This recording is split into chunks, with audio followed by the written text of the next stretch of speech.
Minneapolis again at the center of controversy after police killed 22-year-old Amir Locke during a no-knock search warrant.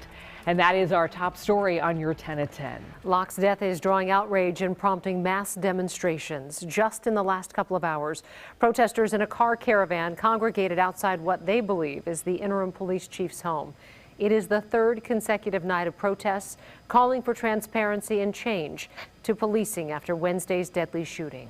The response from the city, Minneapolis Mayor Jacob Frey is temporarily banning no-knock warrants, and that is effective immediately. And city leaders are looking at making permanent changes to policing tactics and MPD as a whole. Fox 9's Hannah Flood joining us live. And Hannah, multiple proposals out tonight in response to this shooting.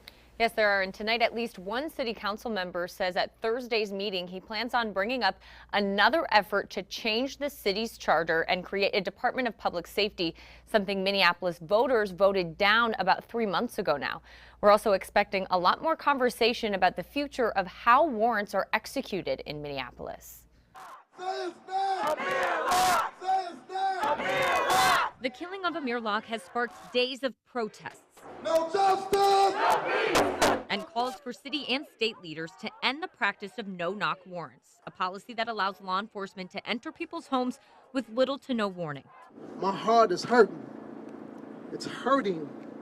Locke's parents joining in on the calls for change, saying they believe their son was a victim of irresponsible police practices. Never would I have imagined that I would be standing up here talking about the execution of my son by the Minneapolis Police Department.